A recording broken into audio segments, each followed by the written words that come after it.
सभेमध्ये सांगितलं, कारण आत्ता हल्ली माननीय पंतप्रधान यवतमाळमध्ये येऊन गेले, सभेला येऊन गेले ना. आणि आम्ही मुंबईमध्ये पेपरमध्ये वाचलं की 2014ला सुद्धा ते आले होते असं म्हणतात, 19ला पण आले होते असं म्हणतात. कारण त्यांना कोणीतरी सांगितले की यवतमाळमध्ये सभा घेतली तर तुम्ही यशस्वी व्हाल. याचा अर्थ तुम्हाला कळला काय? याचा अर्थ असा की तुमचं नशीब त्यांच्या हातात नाहीये, त्यांचं नशीब तुमच्या हातामध्ये आहे.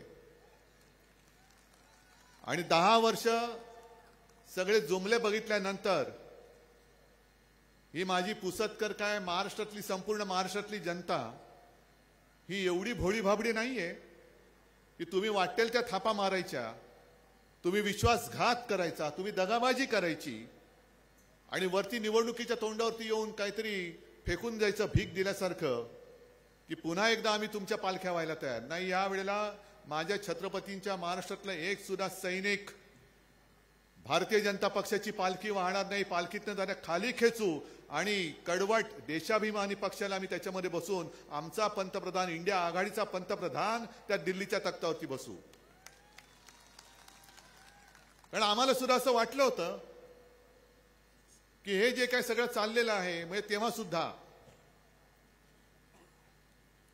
त्याच्यावरती एक उत्तर म्हणून मोदीजींना आपण पंतप्रधान केलं पाहिजे. कोणाच्याही ध्यानीमनी नव्हतं. 2014 साली भारतीय जनता पक्षाला सुद्धा आत्मविश्वास नव्हता की निवडून येतील की नाही. पण 30 वर्षांनंतर आपल्या देशात एका पक्षाचं सरकार दिल्लीत आलं होतं. अभिमान मलाही वाटला होता. मीही गेलो होतो त्यांच्या शपथविधीला. 2019 मध्ये आणखीन पुढे गेले, 300च्या वरती गेले, आणखीन अभिमान वाटला. पण 14 साली लोकसभा निवडणुकीत शिवसेना भारतीय जनता पक्ष युती होती. मधल्या काळामध्ये ती त्यांनी तोडली होती. आज जे भारतीय जनता पक्षाची लोक बेंबीच्या देठापासून ओरडून सांगतात की उद्धव ठाकरेंनी हिंदुत्व सोडलं का रे? पण मी हिंदुत्व न सोडता देखील मुस्लिम समाज मोठ्या प्रमाणावरती माझ्यासोबत येतोय. याचं कारण मी भारतीय जनता पक्षाला सोडलं. भारतीय जनता पक्षाचं, भाजपाचं मी हिंदुत्व नासलेलं बुरसटलेलं आहे ते सोडलं. हिंदुत्व मी सोडलं नाही. आणि आमचं जे खरं हिंदुत्व आहे शिवसेनेचं, ते मी अनेकदा सांगितलेलं आहे, पुन्हा पुन्हा सांगतो, कारण कोणाचा गैरसमज होऊ नये म्हणून सांगतो. जे हिंदुत्व माझ्या आजोबांनी मला शिकवलं, जे हिंदुत्व हिंदू हृदय सम्राट शिवसेना प्रमुखांनी मला शिकवलं, ते हिंदुत्व घरातली चूल पेटवणार आहे. आणि भारतीय जनता पक्षाचं हिंदुत्व एक घर पेटवणारं हिंदुत्व आहे. आम्ही चूल पेटवतो. आमच्या मनामध्ये राम आहे, हृदयात राम आहे, पण हाताला काम देणारं आमचं हिंदुत्व आहे. आज सुद्धा म्हणजे काल परवापासून सुरू झाले एक नवीन कायदा ते आता आणतायत देशात. कोणता? तो सीए. कळलंय तुम्हाला? म्हणजे आपल्या देशाच्या बाहेर जे कोणी भयभीत झालेले हिंदू असतील, जैन असतील, पारसी असतील, शीख असतील, त्यांना आपल्या देशात येऊ द्या, जरूर येऊ द्या. पण हा सुद्धा एक निवडणुकीचा जुमला आहे. कारण आता 2-3 दिवसामध्ये आचारसंहिता जाहीर होईल. आधीच त्या कायद्याच्या विरुद्ध जेव्हा मी मुख्यमंत्री झालो होतो, नोव्हेंबरमध्ये शपथ घेतली आणि डिसेंबरमध्ये त्यांनी हे भूत आपल्या देशामध्ये नाचवलं होतं, सीए आणि एनआरसी. एक भीती सगळ्यांच्या मनात निर्माण झाली होती, खास करून आसामच्या जनतेमध्ये, की आमच्या या इथल्या राहण्याचं सर्टिफिकेट नसेल तर आमचं काय होणार, असं काहीतरी तो विचित्र कायदा होता. आणि त्याच वेळेला या कायद्याच्या विरुद्ध काही याचिका कोर्टात दाखल झाल्या. त्या याचिकांचा अजून निकाल लागलेला नाही. आणि आज परत त्यांनी सीएची अधिसूचना जाहीर केली. म्हणजे हा निवडणुकीचा जुमला आहे. यांना फक्त धर्माधर्मामध्ये भेद करायचा आहे, मारामारी करायची आहे, दंगली पेटवायच्या आहेत.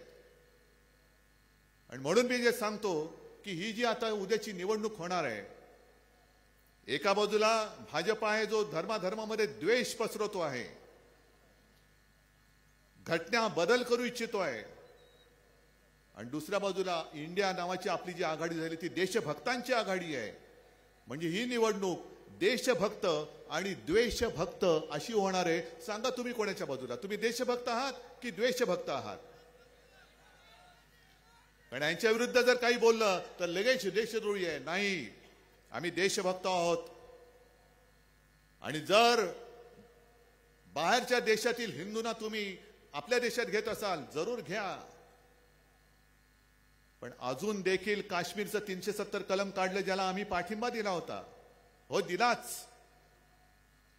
आणि काश्मीरमध्ये जेव्हा काश्मीरी पंडित घर सोडून बाहेर पडत होते, म्हणजे आपल्याच देशामध्ये काश्मीरी पंडित संपूर्ण देशामध्ये विस्थापित होऊन असे पसरले होते, कोणी त्यांचा वाली नव्हता. तेव्हा संपूर्ण देशात एकमेव हिंदू हृदय सम्राट शिवसेना प्रमुख बाळासाहेब ठाकरे होते. त्यांनी सांगितलं की महाराष्ट्रामध्ये या, मी तुम्हाला घर देतो, मी तुमच्या शिक्षणाची सोय करतो. कुठे होता तेव्हा सीए? आज तुम्ही सीए आणता आहात. काश्मीरी पंडित जे सगळे घर सोडून पळून गेलेत, 370 कलम काढून 3, 4, 5 वर्ष, किती वर्ष झाली कल्पना नाही. अजूनही काश्मीरमध्ये निवडणुका घेत नाहीयेत. पण जे घर सोडून पळून गेलेले, पळावं लागलेले काश्मीरी पंडित आहेत, त्यांना काश्मीरमध्ये पुन्हा सुरक्षित तुम्ही नेऊन दाखवा पहिलं, आणि मग या गोष्टी करा. मग सीए जर का आणायचं असेल तर मणिपूर पेटलेलं आहे. मणिपूरमध्ये काही हिंदू राहत नाहीत. जाती जमातीमध्ये जो काही आगडोंब उसळलेला आहे, ना तिकडे पंतप्रधान जायला तयार, ना तिकडे गृहमंत्री जायला तयार. म्हणजे पंतप्रधान समुद्राच्या बुडाशी जातात, तळाशी जातात, पाण्याच्या तळाशी जातात, पण मणिपूरमध्ये जात नाहीत.